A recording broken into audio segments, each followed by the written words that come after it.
My name is David Calvo. I'm the Director of Family and Community Engagement with CABE, the California Association for Bilingual Education. And today we have with us Aranzazu, visiting us from Linwood Unified. And you're a English learner, Coordinator. Mm-hmm. All right. K-12. Thank you for joining us today. Thank you. And you know, this conference, the theme this year is testimonials, the power of our stories, our art, our dreams. And I know you have some testimonials because you moved countries as an adult. So I'd love to learn more about how you got into bilingual education. So I got into bilingual education at the time before 2007, when bilingual education was really happening in California, through the Programa Visitante, where a lot of districts in California and other states went to get teachers, bilingual teachers from different countries, including mine. And that's how I got here. They were looking for bilingual teachers, and that's how I got here in 1998. Were you a bilingual teacher in your country? I was actually an ESL teacher. So I was teaching English as a second language to Spanish students. Languages there are pretty big. So yes, I was at a bilingual school in Spain teaching English as a second language. Was that experience helpful when you came to be a teacher here? Yes and no, because I was doing 6th through 12th grade. Then when I came here, I became an elementary teacher. But I mean, helpful in the sense of instruction, but not so much in what I was doing was very different. But I do believe that the importance of learning languages really got me here. I didn't know the need of students here having to, learn more than one language. So yeah, that impacted it a little bit. Okay, so you're at Linwood Unified. Tell us about your work there. What do you do? I'm the English Learner Coordinator. So I oversee anything ELs. That's why I'm at CABE. I always come to CABE just for the things that they have to offer. There's always something you can bring back to your district. But as part of that, I totally support anything that's got to do with biliteracy. So in 2014, I was the instructional lead at one of the schools when our district decided to open dual immersion, a two-way. And I was the person overseeing the opening of it with one class, one grade. And ever since, it's been happening, even though I'm no longer at that position and at that school. But from the district office under my new role, I still oversee and support the efforts of the dual immersion program. So right now, we're actually beginning the process of probably expanding to other schools because our first one has been pretty successful and we're very excited. There's like big interest in the community. That's fantastic. So opening up a program is really hard. Mm-hmm. Launching a program when there's a curriculum and teachers, but you've done it. Tell us some tips for schools, for viewers that are watching us that want to learn how they can do this. What are some things they should think about when approaching this work? So one of the things is to inform the community before you even develop a plan. So make sure that everyone understands the programs, the different type of programs and models. And then once that information has been released to the community, they can make a better informed decision. So that's the process that we're in now because we are not sure if we're going to continue with the same model or not. So we are conducting a series of meetings for the community where parents can be informed and ask questions. And then we're sending out a survey to the entire community to see their interest and to see what program or model they would be more interested in.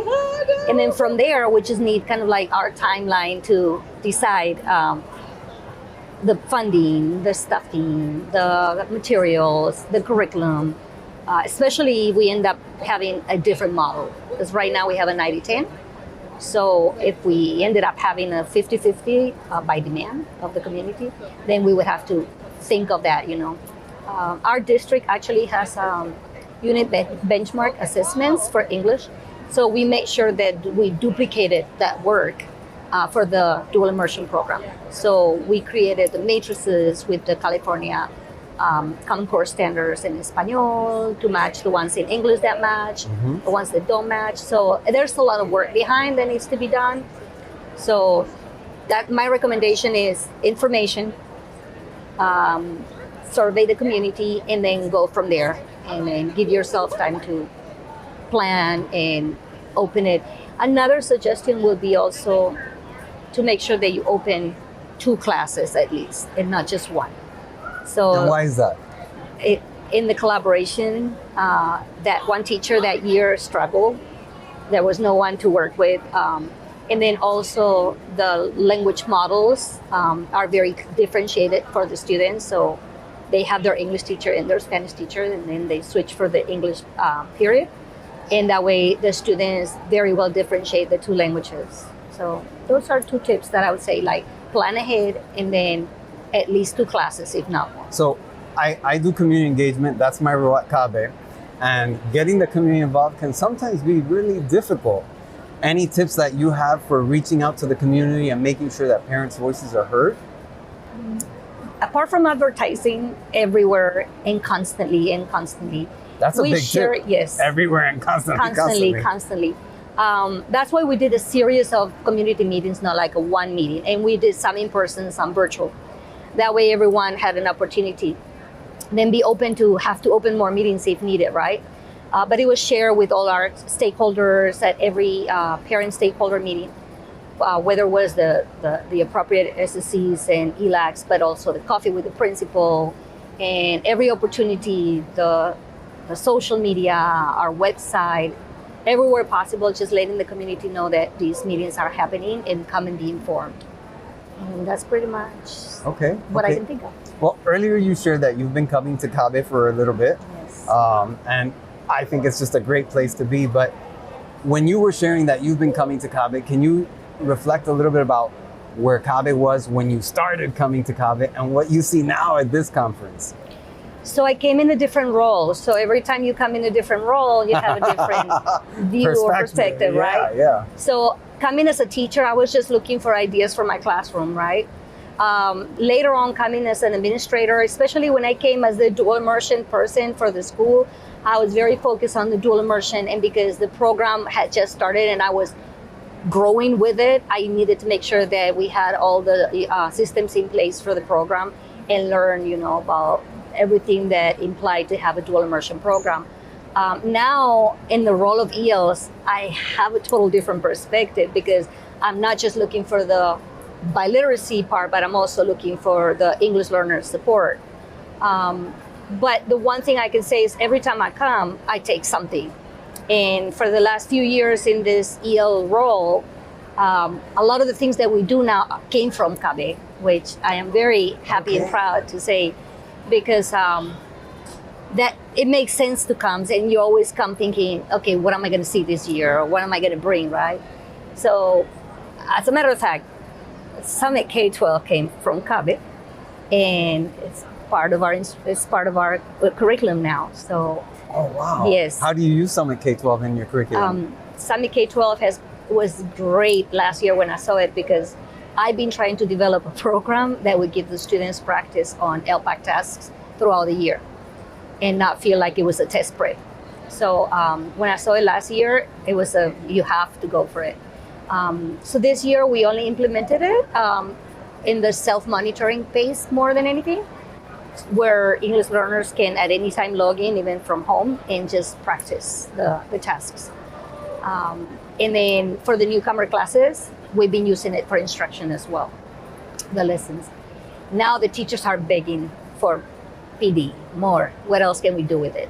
So that's how, I believe it's going to be a very important tool for my English learners, so that when they go take the test, it's not the first time they see the tasks, and they have practice in answering those questions, which has always been something that was of my concern. It's almost like we practice very much for ISPA. We practice very much for other things, but they saw the LPAC one year and they didn't see anything similar until the year after. So this is where Summit K-12 has changed a little bit what we do. Kids definitely need a lot of practice. I was a principal for a long time, and I certainly agree with that.